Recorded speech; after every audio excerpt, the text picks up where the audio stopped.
ज्ञानेश्वरी वाचन भाग 11. 10वा भाग छोटा झाला, काही कोणीतरी आलं होतं त्यामुळे, पण त्यात विषय वेगळा होता. म्हणजे सगळे भाग फेसबुक आणि यूट्यूब चॅनलवर सलग, फेसबुकवर सुद्धा माझ्या पेजवर सलग मिळतील, बाकी काही ठिकाणी ते तुटक तुटक येतात, असा मुद्दा होता. तर आपण पुन्हा एकदा 53व्या श्लोकाकडे वळूया. आधी माऊली गुरुचं स्मरण. ज्ञानेश्वर माऊली, ज्ञानराज माऊली तुकाराम. ज्ञानेश्वर माऊली, ज्ञानराज माऊली तुकाराम. 52व्या श्लोकात जी गोष्ट आली तीच आधी सांगतो, बाकी मागचा आता 51 श्लोकाचा राहू द्या. बघा, जाऊन मागे बघा. तर हे लोणी आहे, हे लोणी आहे. काय? भगवद्गीता हे लोणी आहे उपनिषदांचं. मंथन करून काढलंय, पण त्या लोण्यापर्यंत थांबायचं नाही आहे. तर त्या लोण्यावर अग्निसंस्कार करून तूप झालं की त्याचा दरवळ येतो, सुगंध येतो. तर ते तूप होणं काय आहे, तर ते ज्ञान जे आहे ते आतमध्ये मुरून ते भाव उत्पन्न होणं, परमेश्वराशी एकरूप होणं. आणि त्याला काही टीकाकारांनी भक्तिप्रेम निर्माण होणं आणि त्यात सातत्याने राहता येणं, अशाच रूपाचा सगळा तुपापर्यंतचा प्रवास आहे. दुधापासून तुपापर्यंतचा हा प्रवास आहे, अशी उपमा आहे. तर हे तूप म्हणजे ते भक्तिप्रेम, परमप्रेम रूप भक्ती, सर्वश्रेष्ठ भक्ती अशी मानली, ज्ञानही मानलंय आणि ज्ञानात ध्यान विशिष्ट आहे असंही म्हटलंय. आणि कर्मयोग तर आहेच आहे, तो लोकमान्य टिळकांनी सांगितलेला. अनेकांनी सांगितलं, पण टिळकांचा आपण कर्मयोग म्हणून म्हणतो. तर 53व्या श्लोकात ते असं म्हणतात, जे अपेक्षिते विरक्ती सदा अनुभविजे संती, सोहम भावे पारंगती रमिजे जेथ. कुठे त्या परम प्रेम भक्ती रूपी तुपामध्ये रममाण कोण होतात? तर विरक्त पुरुष. विरक्तीची उदासीनता नाहीशी करण्याकरता, म्हणजे विरक्ती आल्यावर उदासीनता पण येऊ शकते ना. सर्वम खड्गम ब्रह्म म्हटल्यावर बाकी काय खरायसारखं राहिलंच नाही, असं होऊ शकतं. तर ते नाहीसं करण्याकरता या गीतेच्या भजनी लागतात. त्यानंतर सोहम भाव. सोहम है ना, सोहम अंसारूढ तुम्ही सोडवाया भवबंधा. तर सोहम भाव जो आहे, त्या ज्ञानात जे पारंग झाले, त्याच्या ठिकाणी समरस झाले, एकरूप झालेले आहे, असे लोक देखील या भक्तीमध्ये रममाण होतात. पुढं आणखी 2-3 आहेत हे लोक. जे आखरणे जे भक्ती, जे आदिवंद्य त्रिजगती, ते भीष्म परवी संगती सांगी जाईल. तर असे हे 2 प्रकार पहिल्या 53व्या श्लोकात झाले. आणि तिसरा प्रकार आहे की हे भक्त लोक नेहमी श्रवण करतात. म्हणजे पहिले आहेत विरक्त, दुसरे आहेत सोहमभावाने ज्ञानामध्ये स्थित झालेले लोक, आणि तिसरे भक्त. हे सगळेजण कशाला आदिवंद्य मानतात? तिन्ही जगामध्ये तिन्ही लोकांच्यात सर्वश्रेष्ठ म्हणून नमस्काराचा मान कशाला देतात? ते आदिवंद्य त्रिजगती. ते काय आहे? ते भीष्म पर्वी संगती सांगी जाईल. महाभारताच्या भीष्म पर्वामध्ये भगवद्गीता आलेली आहे. याच कृष्णार्जुन संवाद आहे, तो सांगी जाईल, ते मी तुम्हाला सांगणार आहे. तर ह्या कृष्णार्जुन संवाद आहे, तो महाभारताच्या भीष्म पर्वात आलेला आहे. आणि ज्या ठिकाणी हे विरक्त लोक, हे ज्ञानी लोक आणि हे भक्ती मार्गातले लोक सुद्धा सतत त्याच्यामध्ये रममाण होतात. त्यांना ते तिन्ही जगामध्ये अत्यंत शिरसावंद परम वंद्य वाटतं. तेच मी आता तुम्हाला सांगणार आहे. माऊली म्हणते यालाच 55व्या श्लोकामध्ये जे भगवद्गीता म्हणजे याला काय म्हणतात? याला भगवद्गीता असं म्हणतात. जे ब्रह्मेशांनी प्रशंसिले, याची प्रशंसा आणखी कोणी केली आहे तर ब्रह्मादी देवांनी पण प्रशंसा केली. आपल्याकडे हे असं आहे ना पुष्कळ पुराणांतरी सुद्धा आहे. या सगळ्या रामायणाच्या आधी काय झालं, सगळे देव विष्णूकडे गेले, नमन केलं. आलाय का विषय हा?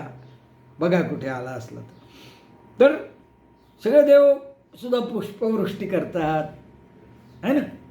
काही काही वेळा देवीवर केले, अमक्यावर केले. जे कोणी जिंकून आले, ज्यांनी राक्षसांचा परिसंहार केला, त्यांची प्रशंसा देव करतात, पुष्पवृष्टी करतात. अशा कथा आहेत आपल्यासमोर. तर याला भगवद्गीता म्हणतात, या संवादाला. याला ते वरचे 3 लोक आहेत आणि त्याचबरोबर ब्रह्मादी देव सुद्धा याची फार प्रशंसा करतात.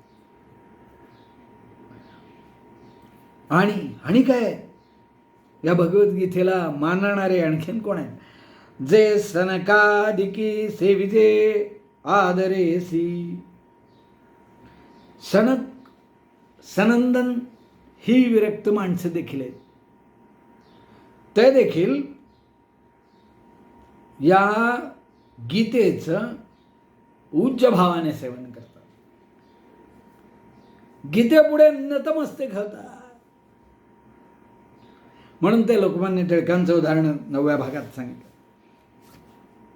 तर ज्ञानेश्वर महाराजांनी हा जो भाग आहे तो आत्मारामश्च मनयो निर्ग्रंथाप्य उपक्रमे कुर्वन्त्ये अहेतुकीं भक्तिं इत्थं भूत गुणो है. प्रेमभक्तीचं सुख हे अत्यंत मधुर आहे. आणि त्याच्यामध्ये हा शब्द जरा मला आवडला नाही, मी बदलतो. ज्ञानी लोक सुद्धा त्याच्या भजनी लागतात. हे भागवतात सांगितले. मगाशी जो संस्कृत श्लोक म्हटला, आता कोमलता, कोमल हळुवार मनाने हे सगळं भगवद्गीता आणि त्याचं हे माऊली जे निरूपण करते आहे ते कोमल मनाने श्रवण करा, कोमल मनाने ग्रहण करा असं सांगणारे काही श्लोक आहे. जैसे शारदीयेचे चंद्रकळे माझी अमृतकण कोणे, ते वेचिती मने मवाळे चकोरत लगे. जसं शरद ऋतूतील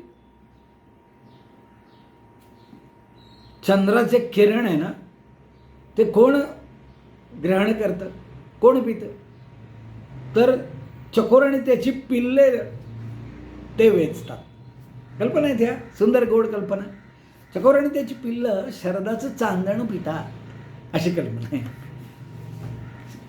येतात तसं त्या बरी श्रोता, तर त्या कोवळीक जी आहे नाजूक हळुवारपणे ते जसं ते चांदणं पितात तसं आपण हे श्रवण करा. त्या परी श्रोता अनुभवावी हे कथा, ही कथा तशी अनुभवायची आहे प्रेमाने, खोवळेपणाने, कोमलपणाने. इथे तर्क आणायचा, सारखं भांडायचं नाही. एकदाच काय तो तर्क मी करून ठेवलं. ते परब्रह्म जे आहे ते सर्व काही आहे आणि हे जे काही आहे हे माणसाने मानलेलं आहे. माणसाच्या बुद्धीला अगम्य आहे, माणसाच्या बुद्धीने कल्पित केलं असं आहे. वेगवेगळ्या धर्मांनी त्याला वेगळी नावं दिली. हा एकदाच तर्क झाला. तो करत पण काही नाही. तुम्ही म्हणाल देवा हे कर कर कर, तो काही करत नाही. जे व्हायचं असेल ते होतं. योग आहे, योग आले की होतात गोष्टी. विधी का विधान आहे ते हे सगळं एकदा तर्काने करून ठेवलंय. आता मला वाटतं चुकून दुसऱ्यांदा सांगितलं असू दे. तर हे तर्क झाला, आता विषय संपला. आता तर्क नाही, आता हळुवार खोळ मनाने हे करायचं. श्रवण करायचं, ग्रहण करायचं, आणि आपोआप काय होईल पुढे येते बघा. अति हळुवारपणा चित्ता आणूया, हे अतिशय चित्ताला हळुवारपणा आणून हे ग्रहण करायचे. हे शब्दे विण संवादिते, त्या शब्दातल्या फार छेद भेद काढत बसायचं नाही. थोडा शब्द येतो तो पटकन पायरी असल्यासारखं ओलांडून जायचं. शब्दे विण संवादिते इंद्रिया नेणता भोगीजे, बोला आधी झोंबीजे भ्रमे असे. बोल म्हणजे होतोय न होतोय, राम राम राम नुसतं म्हटलं तर त्याच्या आत सिद्धांतापर्यंत गेलं पाहिजे. फार त्या शब्दात अडकून राहायचं नाही. बोला आधी झोंबीचे, झोंबलाय म्हणजे जवळ गेलाय कशाच्या? सिद्धांताच्या.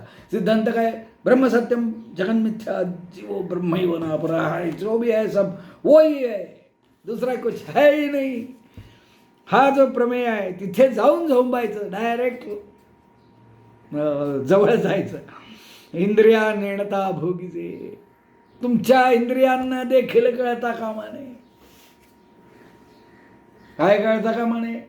शब्दस्पर्श रूप रसगंध 5 ग्रहण केली जातात ना इंद्रियांनी, हे पंचमहाभूत आहे. इथे जेव्हा तुम्ही गीता वाचताय तेव्हा सुद्धा डोळे आहेत, ऐकताय तेव्हा कान आहेत, दिसतो बुवा तो रूप आहे, तर हे सगळं आहे. पण याच्यात अडकता कामा नये. त्याच्यात न अडकता पटकन पलीकडे जायचं आहे. आणि काय होईल? इंद्रिया नेणता भोगीचे, हे गीता ज्ञान जे आहे ते इंद्रियांना सुद्धा कळून द्यायचं नाही. जस्ट कानात पडलं गेलं वरती एकदम धाडकन परमानंदे ठाळे लागले असं व्हायला पाहिजे. आत्ता होतंय का? तुम्ही सांगा. जेवढे व्ह्यूज दिसत आहेत तेवढे पूर्ण बघतायत का? त्यातले कोण कोण बघतायत तेही सांगा. मग आपण तर सोडलंय गंगेला, पण तरी फीडबॅक मिळालं तर बरं असतं ना. शेवट तुम्ही काही निरपेक्ष वृत्तीने केलं तरी कंपनीला थोडा फीडबॅक घ्यावाच लागतो. दवाखान्यात आम्हाला फीडबॅक घ्यावाच लागतो. काय बरं वाटतं का रे बाबा? नाही बरं मग ठीक आहे, बदलून देऊ. कुठल्याही कर्मामध्ये कर्मफळाची अपेक्षा न ठेवता करायचं हे बरोबर आहे, पण फीडबॅक लागतो. मग चुकलं असेल तर दुरुस्ती करायला लागते. कुठलंही कर्म असो, समजा मी ठरलं आता काय 2 पैसे मिळाले, भरपूर झाले, कमी मिळाले, जास्त मिळाले, चालेल, पण याच्याशी निगडीत राहायचं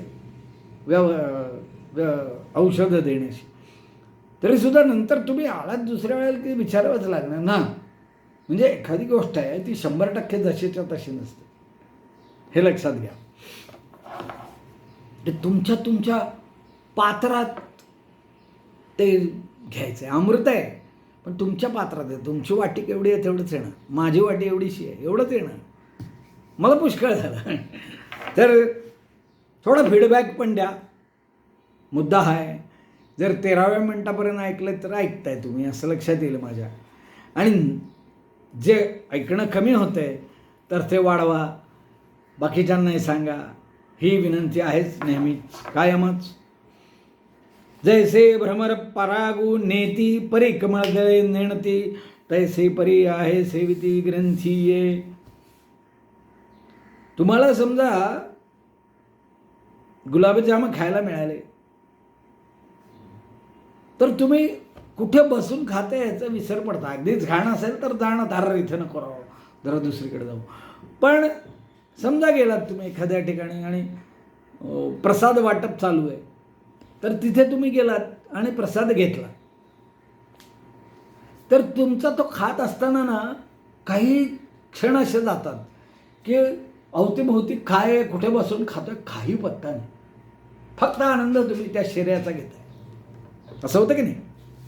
तसं हे कमळाच्या पानावर बसले आणि ते परागकण खातायत. कोण? भुंगे, भ्रमर. तैसे परी आहे सेविती ग्रंथी ये. तशा प्रकारे फक्त एकनिष्ठतेने बाकी पंचज्ञानेंद्रिय कर्मेंद्रियात न गुंतून राहता करायचं पंच ज्ञानेंद्रिय कर्मेंद्रियांच्या अवतीभोवतीच सगळं चालतं. पण छान थोडंसं बाजूला ठेवून त्यांना पथ्था न लागू देता पूर्ण मन एकाग्र करून घडून जायचं. तर त्याच्यामध्ये असं करा ते म्हटले. असं ग्रंथाचं सेवन करा. हा ग्रंथ सेवन करताना बाकीच्या गोष्टींचा विसर पडला पाहिजे. आता मी तो अनुभव घेतोय बा, पण ते सांगताना घेतोय, ऐकताना तुम्ही घेताय की नाही मला माहिती नाही आहे. एनिवे, तर बाकी सगळ्यात विसर पडतो काही क्षण. इवन ध्यानात सुद्धा तेवढं होऊ शकत. तर जर तसं केलं तर ग्रंथाचा खरा अर्थ, त्याच्या आतली संवेदना, त्याच्या आतला गर्भित अर्थ, त्याच्या आतलं साजूक सुवासिक तूप ते मिळणार आहे. ते सुवासिक तुपाचा शिरा मिळणार आहे. असं केलं तर नाही तर काही नाही तर ठेंगा. बराबरा वाचत गेला, बराबरा अर्थही वाचला, कारण आहेच की हा ग्रंथ, तेव्हाच तर मी तुमच्यासमोर वाचतो ना. एवढं कुठं मला पाठ आहे. तर आहे मग तो भराभरा वाचत गेल्यावर पत्ताही लागत नाही. अरे क्या हो गया. हां ठीक आहे ठीक आहे, सरस्वती. आता किती वेळा वाचलं असेल, पण ते सरस्वती आणि शारदेचं हे आता कळलं व्हिडिओ करताना, आहे की नाही. तर म्हणून त्याच्यामध्ये पूर्ण उडी घेतली पाहिजे, खोलात गेलं पाहिजे, डोहात आत गेलं पाहिजे. मग त्या पाण्याच्या वरती आकाश काळं झालं, ढग आले का गेले, का निरभ्र झालं, का पाऊस पडला, काही घेणं देणं नाही. इतक्या खोलात बुडी मारायचे, तेव्हा कळणार हा अनुराग भोगिती कमते जणे. ज्या पाण्याच्या ठिकाणी साठावा घेऊ का आपला ठावून सांडिता, आलिंगीचे चंद्र प्रगटता, अनुराग भोगता कुमुदिनी जाणे. तर एक कमळ फुललंय पाण्यावर. काय एक उपमा आहे. हे कमळ उमळलंय, ते काय करतं, चंद्र विकासिनी आहे, म्हणजे चंद्राबरोबर विकसित होत फुलत जातं. ब्रह्मकमळ पण रात्री फुलतं ना. तर ते पाण्यातच आहे पाण्यात. पण हे पाण्याचं पाणी न सोडता प्रेमाने चंद्राला आलिंगन देऊन आलिंगन सुख भोगतं. कोणाला आलिंगन देतं? चंद्राला. त्यातलं सुख भोगतं. पण काय, जागा कुठे सोडतंय? तर संन्यास घेऊन बाहेर जायची गरज नाही. हेही यात आलं, आपोआप आलं एक 60व्या श्लोकात, की तुमचं पाणी हे सोडायची गरज नाही आहे. ठाईच बायसोनी कराय का चित्त करावा परमार्थ आवडीने. तीर्थक्षेत्री 10 ठिकाणी जायची गरज नाही आहे. रोज मंदिरांमध्ये जायची गरज नाही. गेलात वाईट नाही, काही घ्या, पण त्याशिवाय आपल्या आहे त्या ठिकाणी बसून तो आनंद घेता येतो. आणि पुन्हा असं आहे की तीर्थक्षेत्रात जे रोजच ते करतायत, भले समजा तुम्ही तीर्थक्षेत्रात जाता, तुम्हाला छान वाटतं, चांगलं आहे, बरोबर आहे, आणि चांगलं आहे, हरकत नाही. पण समजा एखादा भटजी आहे, गुरुजी आहे, तो तिथेच राहतोय, रोज अभिषेकच करतोय, तर त्यावेळेस त्याला भक्तिप्रेम हे एवढं येतंय का हो? येतच असेल का हो? शंका आहे ना, शंका आहे. काम चांगलं आहे, पण हे भक्तिप्रेम जे माऊलीने म्हटलं ते येईल का नाही? मग तुम्ही कशाला बोंबलत जाताय इकडे इकडे इकडे रोज 10 ठिकाणी डोकं ठेवायला? या पाण्यात राहूनच, तिथे बसूनच याचा आस्वाद घेता येईल. आणि तिथे तिथे तिथे तिथे जाऊन तो आस्वाद घेता येईलच असं नाही. चंद्रावरती समजा गेला असला, त्यावर 2 थिअरीज आहेत. खरंच गेला नाही असं पण काही म्हणणं आहे. तर जर चंद्रावर गेला असेल तर त्याला तिथे जाऊन चंद्राचा आनंद कुठं आहे? ते तर खडबडीत नुसतं वाळवंट. त्यामुळे आहे तिथं बसून मस्त घ्या, आनंद घ्या माऊलीचा. जर मी सांगतोय ऐकून तो आनंद मिळत नसेल तेवढ्या, माझ्या चेहऱ्यावर दिसतं एवढं जर तुमच्या चेहऱ्यावर येत नसेल, जर मी तेवढं तुमच्यापर्यंत पोचवू शकत नसेल, तर तुम्ही पण सांगायला सुरुवात करा. श्रोते कोणाला मिळतात? मला मिळाले होते 5-6. म्हणजे काय 5-6 श्रोते कोणाला मिळत आहेत? इथं किती मिळत आहेत? हो दे, सांगा तुम्ही, काढा यूट्यूब चॅनल. जर तुमचा यूट्यूब चॅनल न काढता जर माझ्याच वाचनातूनच तुम्ही तेवढं मजा घेऊ शकत असाल तर मग अच्छा ही है, ये ले लो. ऐसे गंभीरपणे स्थिरावलेनी अंतःकरणे अथिला तूच जाणे मानू ये. अशा स्थिर चित्ताने श्रवण करायचं आहे. तोच या गीतेच्या उपदेशाचा अधिकारी होईल. एवढी उदाहरणं आली 56 ते 61, 60 पर्यंत. तर इतक्या गंभीरपणाने, एकाग्रतेने, एकचित्ताने जर हे गीता ऐकली, म्हणजे आता ज्ञानेश्वरी ऐकायची आहे, ती जर ऐकली तर त्याला तो अर्थ कळेल. नुसता कळेल नाही, वळेल, आत घुसेल, बसेल. हेच की आनंद की यात्रा. अभी बहुत आगे जाना है.